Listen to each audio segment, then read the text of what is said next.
is, as so many revolutionaries have learned, you never know when it stops. And so all the warnings about, no, if you pull these kind of safety rails off society, you can't just pick it up and move the ball 10 yards and then sorry, American metaphors here, but you can't just move it a little bit and then put everything back into place and it'll be fine. That's not how the system works.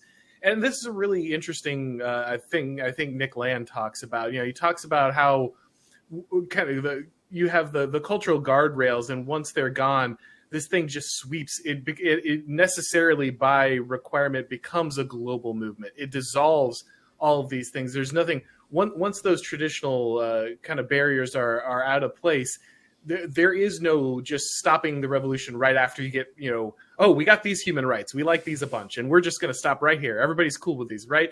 No, actually, it turns out, and not only no amount of effort, no amount of careful planning, no amount of constitution writing, no amount of hedged philosophy seems to be able to kind of stop this this slow but continuous drift. Cthulhu is always swimming left. Oh yeah. And so it seems to be something that even the best meaning liberals, who, like you said, no probably intention, it would be horrified, of course, if they looked at what happened today. Still, it seems like there is no escaping almost this inevitable kind of slope at the end here. I've been thinking about that a lot, actually, because okay, so if Cthulhu is always swimming left, which he appears to be, what is he swimming to? And one of the things that we're discussing in the office is that the Enlightenment itself seems to be a movement that is dedicated to realizing the supremacy of the will. So that at any time, any choice, again, this sort of consent-based morality, any choice must be validated, or else that is oppression.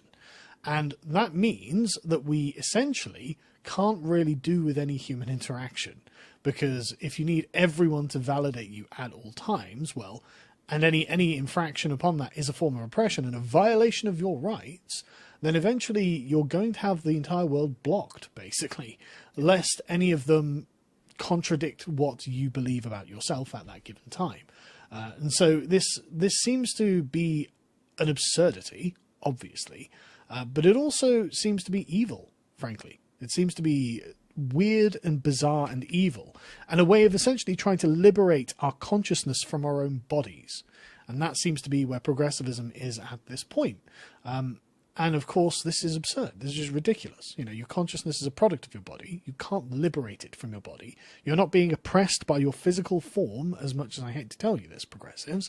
And this was never what liberalism was supposed to be. This was not what the original thinkers behind it thought.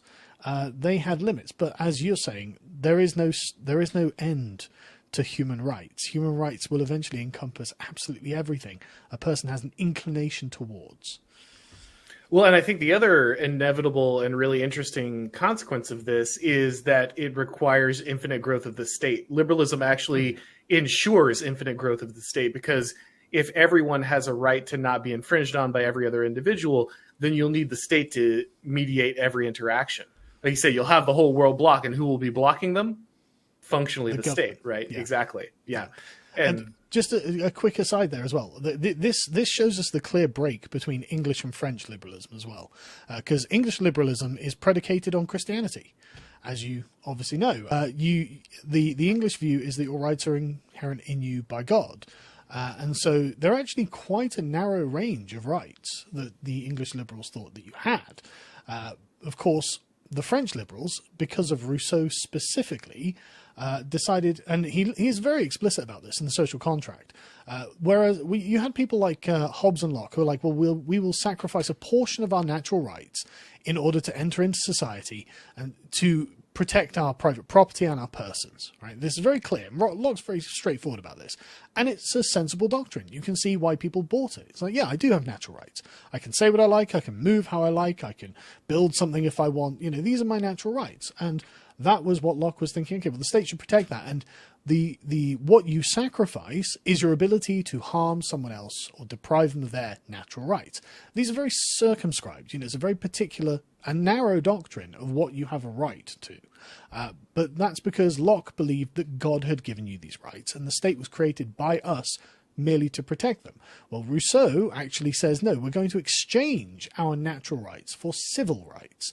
And so civil rights are a complete and wholesale replacement of your natural rights. So you don't have any natural rights anymore. You've given them up once you enter into society, but you get whatever rights the state is prepared to give you. And that's how we end up with positive rights. So now, and you can see this in the French Declaration of the Rights of Man and Citizen, where it sounds quite Lockean in the first sort of 2/3. And then it starts getting into quite absurd things where it essentially requires compulsion on labour. You know that someone is going to have to provide you with these services. And this is inevitable from the Rousseauian doctrine. And it seems now that that is the only doctrine left. Like the Republicans in America are defending the last patch of sort of Lockean natural rights in the face of the overwhelming tide of Rousseauian civil rights. And I don't think it's going to hold. I think the Rousseauians are going to win. Sorry to go off on one, but it seems like that's an important distinction to make, because I think that underpins the problem. That's how we end up at, like, here we had a candidate for Prime Minister called Jeremy Corbyn who said that broadband was a human right. I was like, what? Broadband's 20 years old, Jeremy. Did none of us have human rights 20 years ago? What are you talking about? But that's how we end up at that position, basically. Yeah, I think that the positive rights will always win out because they're always offering something to the coalition in a way that negative rights never can. And so I think that it's impossible for those not to be weaponized in that way. I think that always will be used by those that want to accrue power, because there's simply no political power in democracy, in case we want to pick up a punching bag here. There's no political power in telling people, I can't give you any more. I'm just going to stop people from taking what you have. That's never actually a winning political formula. The only way that Lockean natural rights could have subsisted, in my opinion, is if when the very first time it was said, well, can we have a welfare state, please? Whatever it is, can the government provide this? The answer was just no. The government protects your natural rights, then go away. And so it's either none of it or it will be all of it. And it will be slowly but surely eaten up from the feet until you're all consumed by government-provided rights. So unfortunately, we're on the path. I don't think we can walk it back. And I think we just have to ride the tiger at this point. All right, so your next one was the universal man. So we can just ship everyone into the United States or the UK and they magically become Americans or Englishmen, right? That's how the magic dirt works? That is exactly what it is. That is exactly what it is. And it comes again from the thought experiment of the pre-social man. Because, again, not incorrectly, the liberal thinkers had noted, well, hang on a second, a lot of the differences between, as I use in the description, in the article, an Englishman and an Amazonian tribesman are social. His education is a product of his socialization, his manners, his habits, his self-possession. These are all products of his socialization. And so the pre-social man must have had none of that. And so again, well, he must have had certain basic characteristics. He must have had, a head, a torso, 2 arms, 2 legs. He must have eaten, he must have defecated, and he must have reproduced. He must have slept. So these become like a kind of platonic form of a man. Which, I mean, there is some truth to that as well. Obviously, all humans share these characteristics. But again, the pre-social man assumption was false. And so this platonic form of a human that exists outside of time and space doesn't exist anywhere. No human who has ever existed actually fills the template of the universal man. Every man is a particular man who comes from a particular time, a particular place, particular customs, and particular institutions that make him think what he thinks. So this is just not true. And there really are massive differences in so many areas, such as language construction. People obviously don't think about this, because why would you? But the way that the language you speak informs the values you hold. For example, English has a weird obsession with blame. it's very, very, very, as a language, very quick to place blame on someone for something. Whereas if you compare that to the Romance languages, they're actually quite difficult to find who to blame when it comes to a Romance language. I had to study this a little while ago, and it was very entertaining that it explains a few things when it comes to taking responsibility. But this means that some Amazonian tribesman who doesn't even really have a concept of the self as an individual separate from his tribe, he can't really view the world in the same way as, like, you know, the sort of Norwegian Protestant views the world. You know, it's very different. And the same as the Muslim and, you know, the Buddhist and whatnot. These are world views that are imbued into you through your society. No one is a universal man. Yeah, and it's really interesting that I think that obviously this has big political implications, but it feels like there's this relentless push both economically and logistically for exactly the same thing, right? We need kind of every human to be a fungible widget, because otherwise kind of the global economy doesn't work, right? Then the interdependent economy doesn't work. And so I feel like this is necessary in a bunch of different levels. Like, obviously, a lot of people will point to kind of the GAE and the necessary homogenization of culture in order to kind of make that operate. But I think it's necessary on a bunch of different levels. And I think it's also essential to the massification of government. Again, the state. I don't think the state can grow unless you kind of homogenize the empire in kind of the modern sense. Used to be old empires had the option of kind of giving each part of it its own regional autonomy, as long as your taxes were paid and the levies showed up when you needed them. You had a large amount of ability. You know, you even often got to keep your king and your aristocracy, your language, your culture.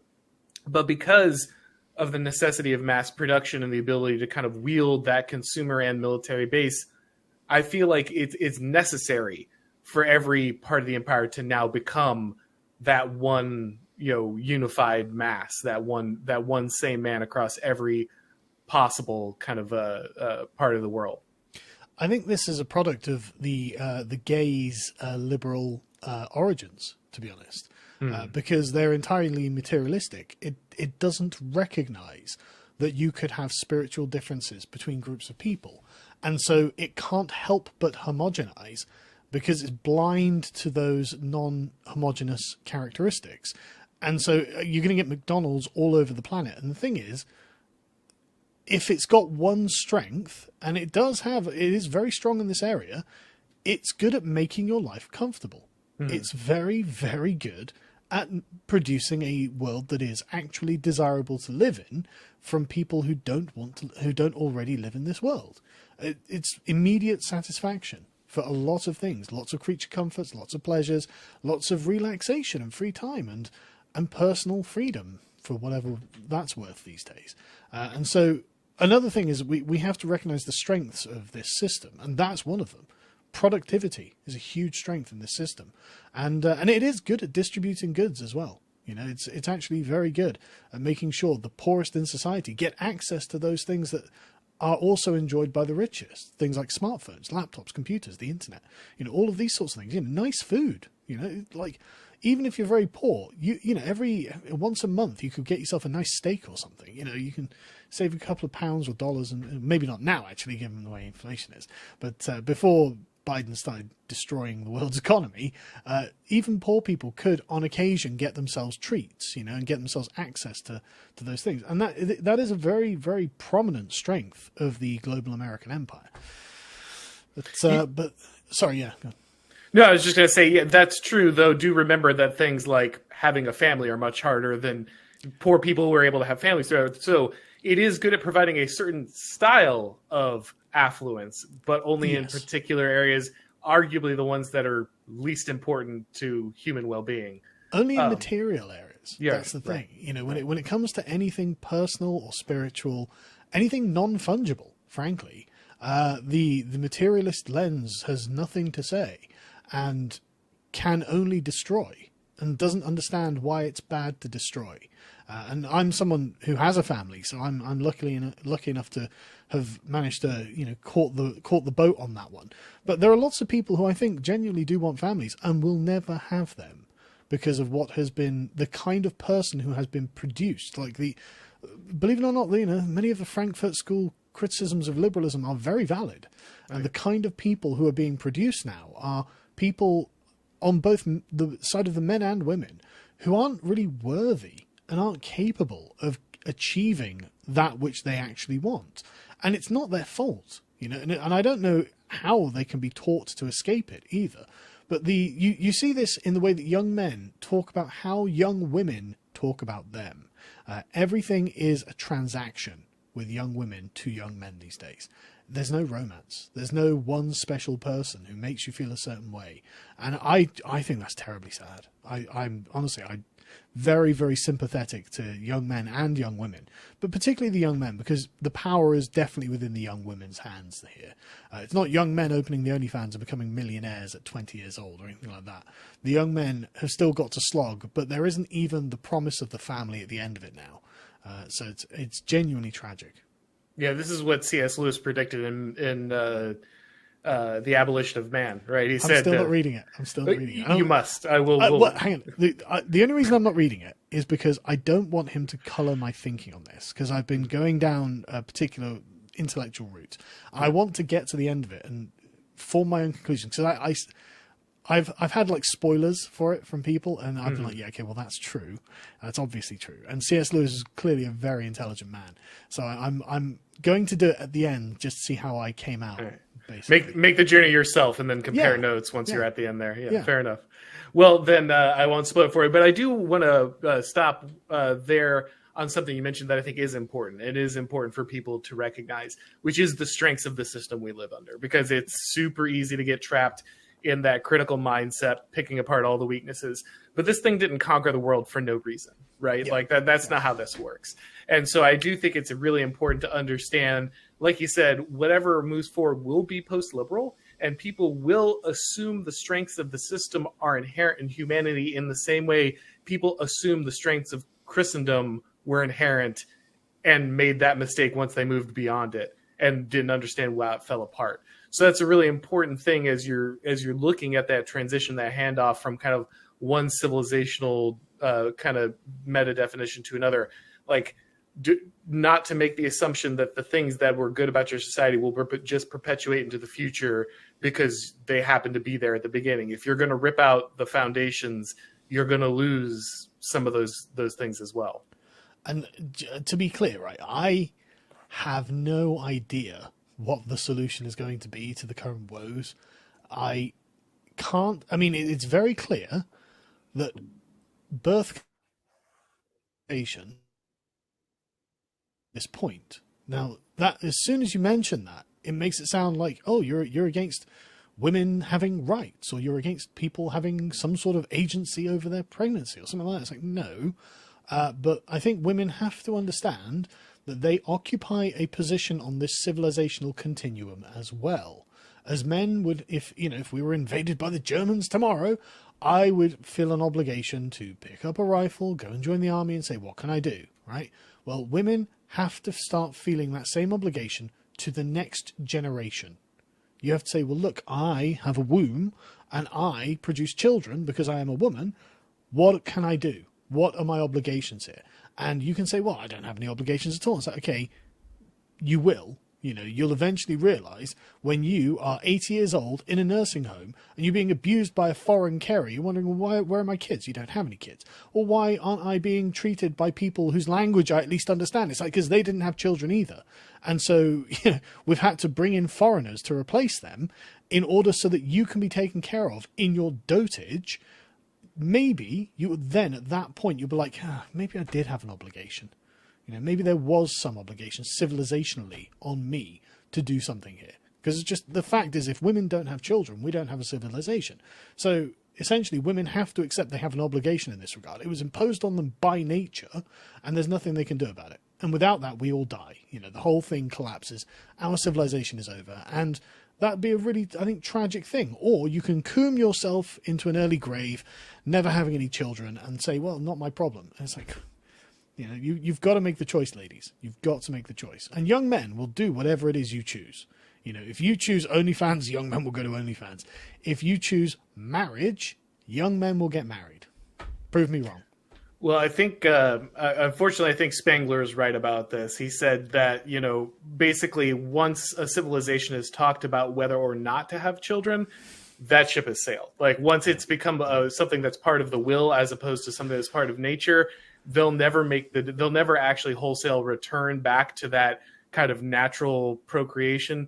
And because of that, it's not until kind of people return to the land and forget that there was this way to live elsewise where they will return to that natural cycle. And so I'm not, I know that's blackpilling, but I don't know. I'm not optimistic I think, at all. Yeah. So. Yeah, I'm not. I mean, like, you know, the age old joke, you know, is, what was the Jack Nicholson quote from that film? It's like, how do you write women so well? It's like, think of a man, yeah. And take away personal responsibility. It's like, yeah, I'm not optimistic that we're going to persuade women that they have an obligation here. To be honest. I don't think you're going to persuade men they have the obligation either. To be honest, especially if you I know you say, well, if my country was invaded, I'd pick up a rifle. But when I talk to young people today, that's not true of men. Yeah. They can't even imagine doing that. Actually, it's the exact opposite. They think anyone who would do that would be a sucker. So I think the idea that you're going to talk men or women back into basic obligations, unfortunately, at this point is pretty difficult. I suppose for me, it's because I have obligations already. You know, I've got a family who I've got to protect. But if you're a young man who owns nothing, doesn't even have a girlfriend, never even kissed a girl, probably for a lot of them, why would you? What do you have to protect? Yeah. Nothing. Which is why that's so useful for, again, the enlargement of the state, for people to not have these these entanglements, because it makes them less likely to resist these type of things. If you don't have anything to fight for, then far less likely for the state to have to protect your sphere of influence, your sphere of autonomy. All right, so the next one was the blank slate. I feel like this one's the easiest one, but humans don't just start as like moldable clay. They are in some ways moldable. But the problem is that Locke had the assumption that there was literally nothing inscribed in the human soul upon being created. And so we can simply be programmed with anything. Now, this is not true, but it's not as fixed as I think some people in this sphere would like to believe it is. But the main issue, I think, is actually when it comes to gender that I think is most relevant these days. Because, of course, all of the gender theorists, the postmodern gender theorists, think, well, I mean, the difference between men and women is socialization. So that's obviously not true. And that has, again, very serious consequences and ramifications for society. And so it's very easy to demonstrate scientifically that we are not blank slates, which, again, is just one of the innate liberal doctrines that is contradicted by nature, by science, and it goes against the Rousseauian assumption of the innate good of man as well. Man on his own, he's just good innately. He's just a blank slate, and there's nothing bad or good. And it's like, no, there is, and it is just not true. It's not that. Steven Pinker goes through it and says, well, look, essentially human beings are kind of pre-wired in a way, not hardwired. So the pre-wiring is instinctive evolutionary adaptations. Babies recognize faces and they recognize colors and shapes, and they can tell what a mother and a father is before they can walk or anything like this. And so it's all stuff that's there innately. But the thing is, the human brain is a very malleable thing, and it can be rewired just through programming, through socialization. It can be done, but whether that's good is a completely different question, especially to the extent that you're trying to rewire. When it comes to, say, trans ideology and the modern gender movement, I mean, we're seeing quite a few reasons why this is bad, but I don't want to go too far into it because, who knows what YouTube's rules on that are. Yeah, no, I agree. I think it's really important to understand people aren't a blank slate, and I think that has implications that all liberals are really uncomfortable with. Not just along the gender lines, honestly, but other lines that they're less likely to address. But I think that it is a mistake for many people, again, like say on my side, to say then there is no cultural influence. Everything is hardwired. There's no way you can avoid this, which is why I think guys like Spangler, and I've been told that Vola also said something similar, though I've never read him, is basically like the straight blood and soil stuff is ridiculous too. Like that was not their conception or understanding of civilization, that there was a level of integration that was very capable or possible due to culture and things over time, but it was a much slower process that obviously our elites are looking at today. So hopefully that answer pisses off everybody. Yeah. There's not even any will to try and make people integrate, you know, because I mean, you probably could if now, and things are too far gone now, but like if you went back 10 years and an intervention where the immigrants were placed around the country where we wanted them to go. So like, you know, you get an immigrant family in, you know, a 500 household community or something. That would be integration. They would integrate. You know, there would be no particular social problems. They would become like the other people as near as would be needed for social harmony. You know, they'd be integrated into the community, and that would have been fine. But that hasn't happened. It's not going to happen. There's no will for it to happen, and it is way too late for that now. So it's, you know, off the table. Yeah, it's unfortunately the case where there's simply no reasonable middle ground for people on that. So the only answer is none at all if you're going to do anything about it. But all right, so just one bit on that before we move on. Again, the reason this matters is because essentially what we're getting to is a kind of Aristotelian teleology that is embedded in a person when they're born. And I think there is some truth to that. I think there is some truth that you as a man are destined to be a father. You know, you as a woman are destined to be a mother. And that is something that is imposed on you by your biological nature. You have to accept those things. And this, again, it totally trips the liberal doctrine of consent. They can't stand the idea that there is a biological inevitability, or should be a biological inevitability, and do everything in their power to thwart it. And that's not healthy. Look where we are. But yeah. Which is particularly fascinating because that's basically their entire argument on the Rainbow Coalition, while simultaneously not being their argument about humanity, which is a fact. But not that you know will have any impact on their ideology. But you know, just fun to point that out. All right, so the last one was the one that surprised me the most, to be honest. It's equality of opportunity, because this is a sacred cow of U.S. conservatives, right? You'll see this on PragerU videos, right? Oh, it's not about equality of outcome; it's about equality of opportunity. As long as we have equality of opportunity, then we're fair, right? Then things are working out. In fact, I think this might be the core of what would be kind of conservative liberalism. So how does this work? How can equality of opportunity not be good? This is kind of the core of conservatism in my country, at least. It's also the foundational argument of communism. So it's surprising how the liberals were allowed to get away with it for so long, because when you think about it, it's very easy for the communists to say, well, if you don't start at the same place, you don't have equal opportunity. And that's demonstrably true. If someone starts with more money than someone else, they've got more chance of succeeding in life. If someone's more intelligent than someone else, then they've got more chance of succeeding. It doesn't require any amount of thought to undo at all.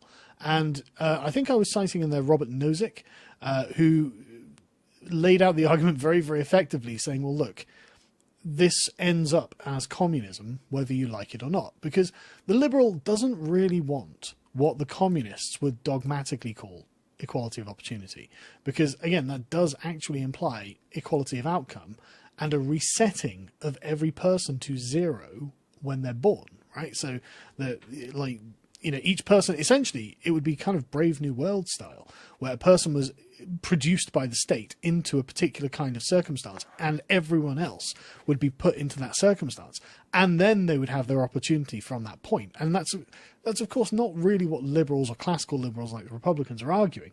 That's not what they want.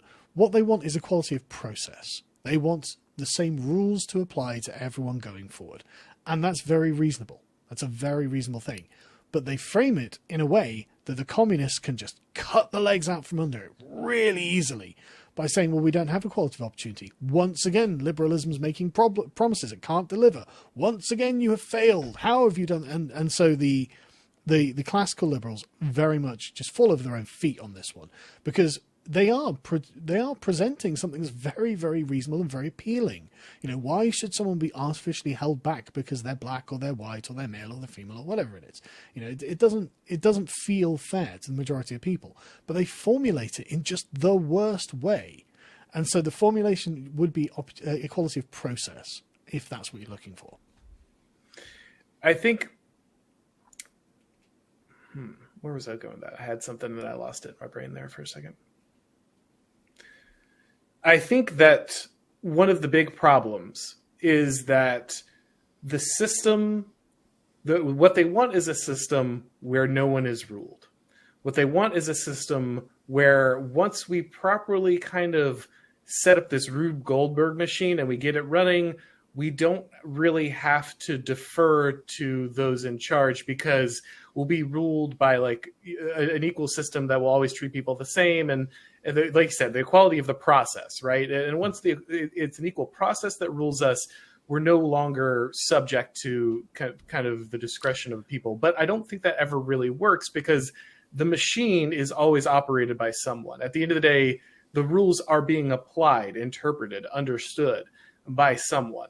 And so I don't think that the quality of even the process helps classical liberals to escape kind of sovereignty in the way that they want, if that makes sense.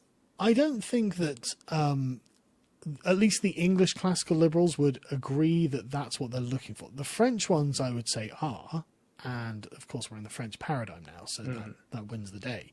But the English classical liberals were arguing to be able to cashier their governors.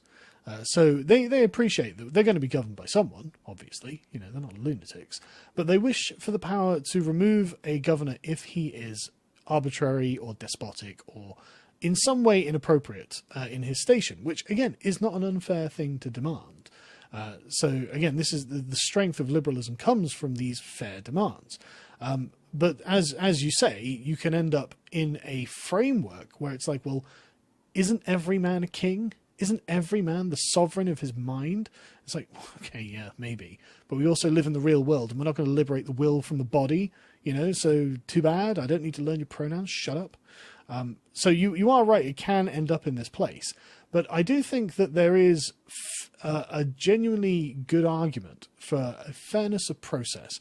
Now, it is easy to, I think, slightly caricature it by saying, well, it's still run by humans and therefore it's not going to be truly fair. And that's obviously true. But to say that that means we shouldn't hold a sort of fair process for each person as being an ideal that we should strive for, I don't think it's necessary to throw that out. And I think it would be unlikely to find a person who said we didn't need a fair process for each person that represented what we would ideally be aiming for, even if we don't reach that in actuality. But again, it comes down to the difference of, you know, do you want a workable system or do you want a perfect system? Mm-hmm. And the English view is a workable system, because of course that's very much the English mindset, but the French view is a perfect system, and that's not what we're going to get. Well, I think you're right in this. I would say even the absolutist wants a just king, right? And so even those who, I think everyone is looking for someone who will adjudicate the process with something that kind of the polity would understand as fairness, right? Mm. But I guess it's my dividing line would be reliance on the mechanism, right? That the liberal would want the mechanism to be that which actually controls everything, as opposed to someone who understands. Sorry, my internet just glitched for a second there. Do you mind repeating basically that whole statement? Oh, sure. Yeah. No, you're. It's my fault. It's on my end. I saw it happen. Yeah. No, you've lagged a little bit there. Yeah. Okay. I see you now. All right. Yeah. No, I was just saying that I think that everyone is looking for a just system. I don't think anyone is particularly out to say, I really hope that my system is wildly unjust. I'm fine with that.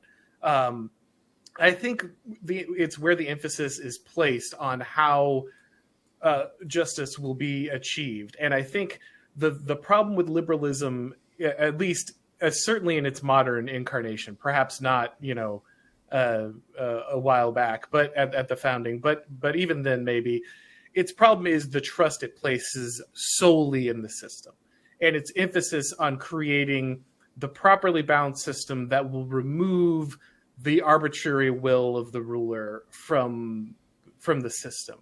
And I think what we're seeing is that rather than remove it, it simply incentivizes the gaming of the system, right? And which is why we're ruled mostly by people who can properly navigate legal language, manipulate procedural outcomes, control the manner in which the Constitution has arrayed those protections, right?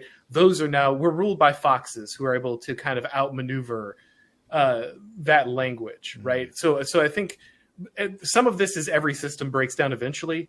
Like you said, there is no perfect system, and so you have to accept that whatever you set up eventually will be torn down. Entropy is inescapable. So I don't think it's fair to hold liberalism to a standard you wouldn't hold other systems to. But I would say that is a problem for many, even classical liberals today, is still believing you can kind of set up a system so that you're no longer under the sovereignty of humans, but mainly under the sovereignty of the system. Weirdly, I think this is actually a feature of the ethnic origins of liberalism. As I mentioned earlier, Michael Oakeshott thought that liberalism was the abstraction of English political tradition, because English political tradition was actually quite unusual in that it thought that every man should be judged by the same law. And in fact, I think it was the 14th century, the English had actually managed to make the king subject to the law which flowed from the king, which is a strange and contradictory position to be in.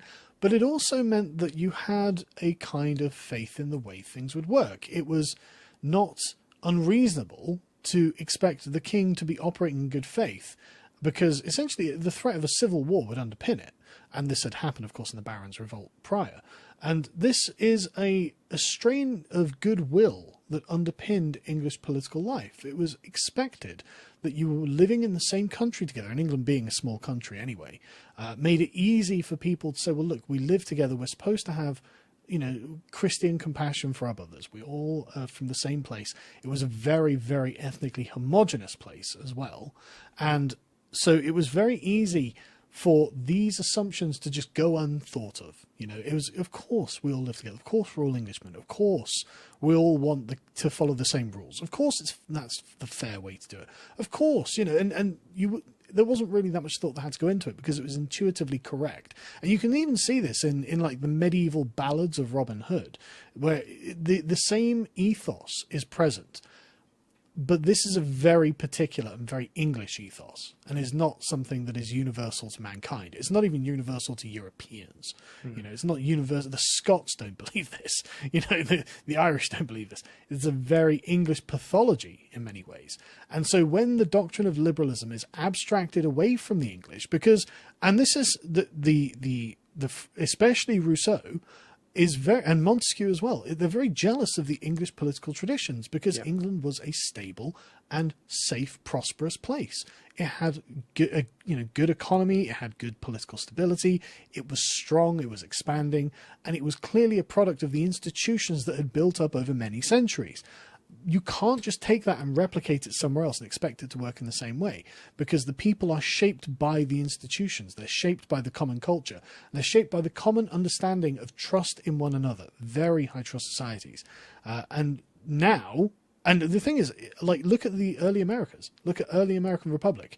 It was exactly the same. And this is, I think, why the American Republic worked so well. Because essentially, if you merely are reciting a people's political doctrine back to them, which is what Locke was doing to the American founding fathers, they were like, yeah, of course that's all true. Well, of course it was. They're Englishmen. That's what they had grown up with. That was their entire political tradition. Of course they were like, yeah, that makes sense. Let's do that, guys. We don't need to inquire about the presuppositions because we already hold them. We all hold them. And you can see this right down to the end of the 19th century, where there's a wonderful YouTube channel called Voice of the Past, and there was a story of a Japanese visitor to the White House, which was fascinating because he walked in and he was just like, I can just go in to where the President of the United States lives. There's no guards. There's nothing stopping me. And he just walks into the White House, and he's just like, "This is mad." And he's like, the Americans would consider it deeply undemocratic and European, continentally European, if they weren't able to just go up to their ruler and talk to them. And of course, the Japanese man coming from Imperial Japan is just like, "Oh God, this is mad." But you can see that this is a particular culture, a particular time, a particular place, and a particular kind of